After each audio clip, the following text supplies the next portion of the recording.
mes turbūt visi buvom daugmaž taip vadinami sisteminiai ir kažkada gavosi taip, kad kažkas atsitiko ir lyg tai pradedi matyti kitaip, lyg tai kaip persiverčia kažkas tai. Ir daugeliu persivertė visas šitas matymas, kad su pasauliu kažkas netvarkoja, tai buvo per pandemiją. Kada staiga mes, kada save vadinom laisvais, pabėgom iš Sovietų sąjungos, pasidarėm, galim šnekėti, ką norim, staiga mus visus bandė suvaržyti įvairiais būdais, ne tik fiziškai, bet ir žodį suvaržyti. Kaip jums visas šitas atrodė? Aš visada dėkoju pseudopandemijai, nes jinai pažadino labai daug žmonių. Aš pats tikėjau pseudopandemiją, aš galiu pasakyti tikslę datą. Jeigu gerai pamenu, karantinas pas mus buvo paskelbtas kovo 19 dieną 20 metų, įvestas nuo 20 dienos. 20 metų kovo 26 dieną mano Facebook paskyroje yra kartu su jums gerai žinoma Jolanta išknista medžiaga susisteminta, išversta tuo metu dar be vertimų programos apie tai, kad į Vuhanio laboratoriją iš Amerikos buvo atkelti bandymai su virusu, jokių ten skujuočių nebuvo, čia yra pasakos vaikams. Ir šitas virusas buvo bandomas padaryti paimant 2 virusų. Aš nesu specialistas, aš bandau labai populiariai paaiškinti. 2 virusų savybės. Tai vieno viruso savybė buvo užkrečiamumas didelis, o kito viruso savybė buvo greitas plitimas.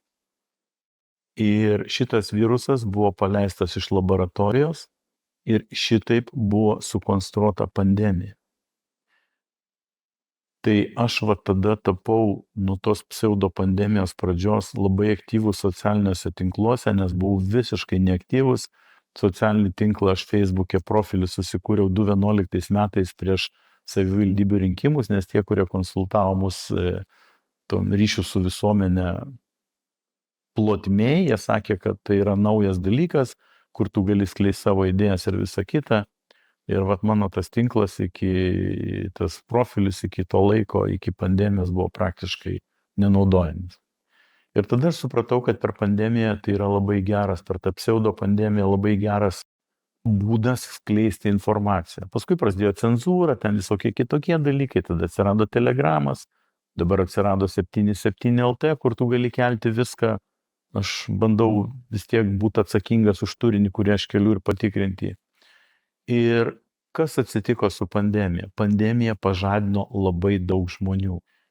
Ir aš manau, kad pandemija tai buvo šitų jos sukėlėjų pabaigos pradžia.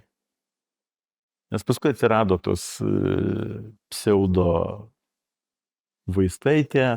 Vitaminai, man tas marmalas labai patinka žodis, kur Varlinas išrado, toksai irgi darantis laidą savo. Ir daug žmonių pamatė ir dabar praėjus daug laiko dar daugiau jų pamatė, kad čia viskas yra ne visai taip. Todėl man labai, grįžtant į temą apie rėmelius, įdomu, kaip bus stumiama dabar sekanti pandemija. Nes mes prisimenam tas uždarytus miestus, tos galimybių pasus, kur yra visiškai, ten tik psichinis ligonis gali to sugalvoti. O ministrė Armonaitė džiaugiasi, kad tais metais tai buvo inovacijų ministerijos geriausias darbas galimybių pasas. Nesikeikiant. Tai kokios pas mus inovacijos gali būti valstybei, kada geriausias inovacijų ministerijos pasiekimas antikonstitucinis galimybių pasas? Man iš tų laikų tai labiausiai įstrigė, kaip miškuose vieną žmogų gaudo policija arba vaikus atvažiuoja nuo kalniuko su rogutėm bevažinėjančius gaudyti. Čia legendinės nuotraukos bus ateities kartoms. Taip, ir jos bus ateities kartom legendinės ir turbūt tos ateities kartos labiau tikės ateiviais, negu kad tai pas mus buvo. Nes tai buvo visiška nesąmonė ir man tikrai gaila tų policijos pareigūnų, kadangi aš pats dirbau toje sistemoje, jie turi vykdyti įsakymą. Bet čia kaip ir Ukrainos kare, ne tie, kurie gaudo tos žmonės, kalti dėl to, kad jie jos gaudo. Aišku, ten jau gali būti pilietinė pozicija, arba tu meti tą darbą, arba tu darai tau, kad besmegeniai tie liepia. Jūsgi atsimena tas užpiltas žvyro krūvas ant kelių. Porno kažkokio. Gyvažiavome, reikėjo rodyti, kur tu turto turi, kur registruotis, kad nepraleistų, kur. Aš vokiškai pasakysiu, das ist p***ės. Jums vis iškyla visokių reikalų su teisėsauga. Taip. Čia kerštas, persekiojimas, bandymas užtildyti. Aš nežinau, čia turbūt viskas sudėjus kartu, o paradoksas yra tame, kad su vienu man labai artimu žmogum 2016 metų naujų metų vakarą mes susitarėm, kad nuo šių metų gyvenam pagal taisyklės. Nepažeidinėjom greičio, nestatom mašinos ten kažkur nesusimokėję ten keliom minutėm. Tokie smulkus dalykai. Nes iki tol visko būdavo. Aš tikrai mėgstu ir greit važiuoti, ir su galingom mašinom, ir tikrai virš jų greitį, tą pripažįstu. Ir aišku, ne ekologiškos mašinos. 6,5 litro benzinas negali būti ekologiškas, tai jau čia normalu, bet aš jau turbūt spėsiu numirt, kol tie troleibusai lengvųjų automobilių pavidale taps privalomi. Ir nuo tada, nuo tų metų balandžio mėnesio prasidėjo mano problemos su teisėsauga. Aš kol nebuvau su tuo susidūręs, visą tą procesą įsivaizdavau visiškai kitaip.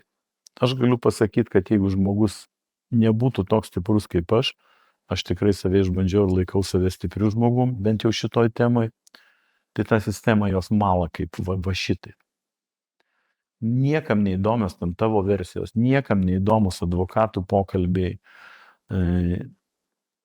Yra kažkokios sukuriamos feikinės istorijos, pavyzdžiui, su garsiu Kauno verslininku ir mano gerų bičiuliu Mindaugu Plūku mums buvo sukonstruotas tipo pokalbis įrašytas, kur kriminalistinių tyrimų centre buvo paneigta, kad ten viskas yra sugalvota ir man ta byla buvo nutraukta, paskui kita byla buvo ten paleista, dabar aš vėl esu byloj, kur 20 metų rugpjūčio mėnesį buvau liudytoju, o po 3 metų 23 spalio 10 dieną man pareikšti įtarimai byloj, kur aš buvau liudytoju. Aš manau, kad tai yra vienas iš norų susidoroti, todėl kad mano advokatas kažkada man prieš kurį laiką atnešė žinutę iš prokuratūros, prašė pasakyti, kad tu užsičiauptum. Aš neužsičiaupiu. Tai aš pasiruošęs visoms galimoms baigtims, nes matant kai kurių bylų, jokių būdų ne Stepukonio ir ne Bartoševičiaus pabaigą, visi variantai yra įmanomi. Ir aš esu tam visai pasiruošęs. Tas sisteminis labai nervina, kad manyje baimės nesugeba sukelti. Aš turiu prisipažinti tiem, kurie žiūri, aš tikrai bijau pelių. Pavyzdžiui, jeigu man reikėtų rinktis ar į narvą pakliūt su pele ar su tigru, aš rinkčiausi tigrą. Bet baimės šitom visom nesąmonėm aš niekada nejaučiau, todėl kad man svarbiausia yra tai, ką aš jaučiu viduj. Jeigu aš viduj jaučiuosi teisus, tai man niekas neįrodys, kad yra kitaip. Vilkų tarybos laidose dažnai kritikuojate žiniasklaidą. Pas mus apskritai yra žiniasklaida? Ne. Objektyviai? Ne. Žiniasklaidos Ugniau pas mus nėra. Ir mes abudu tą puikiai suprantam. Ir todėl atsirado šitas nuostabus kanalas 77 LT, kuris augina raumenis ir tikiuosi bus labai ilgalaikis projektas. Buvo laikas, kai buvo žiniasklaida. Mano kartos žmonės prisimena atgimimo laikus, tai žiniasklaida buvo tas, kas su vėliava jo prieki visų. Mes turėjom žiniasklaidą ir po to. Aš noriu, pavyzdžiui, priminti mūsų žiūrovams tokią laidą, kurią vedė Audrius Rusevičius, Spaudos klubas tokia laida buvo. Toj pačioj LRT, kur būdavo 3 vienos pusės galvos, 3 kitos pusės galvos ir kokie nors 2 ten nepriklausomi ekspertai. Ir ten studijoje vykdavo diskusija. Dabar jau šito nieks neprisimena. Dabar pažiūrėkite LRT, ten tą linksinčių karvelių laidą, kuri vadinasi Forumas, kur susirenka visi bendraminčiai pas Nemirą Pumprickaitę ir visi pritariamai linksi vienas kitam galvom. Ten sukas yra tų 10-15 žmonių, tų pačių visą laiką ir jie visą laiką kalba tą patį. Tai už mūsų visų pinigus pagal neįtikėtinai naudingą LRT formulę sukonstruota pinigų plovimo sistema, kur, pavyzdžiui, man atrodo, šiemet yra 703 milijonai jiems skirta, kitais metais ten jau bus virš 80. Viskas yra perkama iš prodiuserinių kompanijų. Prodiuserinės kompanijos yra visi tie patys veidai, Šeškus, ten Jogaila Morkūnas, dar ten visai eilė pavardžių, Jakilaitis, ten yra visų laidų. Pavyzdžiui, to pačio Tūkstantmečio vaikų ten turbūt niekas nežino, arba Auksinį protą, ką visi mėgsta žiūrėti. Jūs pažiūrėkit, kas ten yra prodiuseriai tų laidų. Tai ką aš noriu pasakyti, gaudama tokius pinigus kosminius, LRT, kadangi yra visuomenis transliuotojas, komercinės gali daryti, ką nori. Jie nekuria turinio, jie perka turinį. Tai mes žiniasklaidos labai gaila, bet neturim. O šiaip žiniasklaidas, aš galiu papasakoti tokią istoriją iš savo senos patirties, kada aš pirmą kartą susidūriau su žiniasklaida 1994 metais, iš manęs pavogė automobilį. Aš buvau iš salono nusipirkęs tokį Volkswagen Corrado, 6 cilindrai, ten superinė mašina, ten nuo tam tikro greičio išlenda galinis spoileris, raudonas toksai, mažiukas ferariukas toks buvo. Ir tą mašiną iš manęs pavogė. Ir Kauno dienoj, tuo metu jau buvo Kauno diena, ne Kauno tiesa, buvo tokia kriminalinė kronika. Ir pirmas sakinys, aprašant mano automobilio vagystę, aš jį moku mintinai, dabar jau kiek praėjo, 30 metų, ar net turbūt, aš tą sakinį atsimenu mintinai. Buvo tokia, dabar dar policijoje, man atrodo, dirbanti Greta Čižinauskaitė, jinai tuo metu dirbo Kauno dienoj, sakinys skambėjo taip. Į kriminalinių kronikų antraštės vėl papuolė liūdnai pagarsėjęs Gintaras Furmanavičius. Ir po to išdėstoma, kad mano automobilį pavogė. Normaliai. Tai va tiek apie žiniasklaidą. Liūdnas vaizdelis, pasakytų.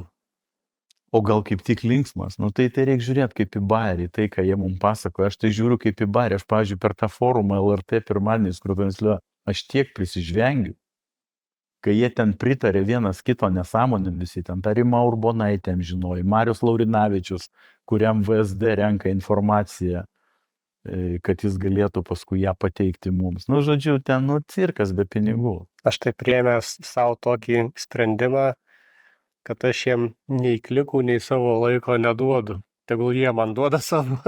Man tai vis tiek, aš už tai mokugi. Aš per mokesčius iš tai moku. Tai, kodėl nepasinaudoti? Aš tai tiesiog pasijuokiu iš jų. Kartais ten į socialinį tinklą, ką nors įkeliu, žmonės žvengia.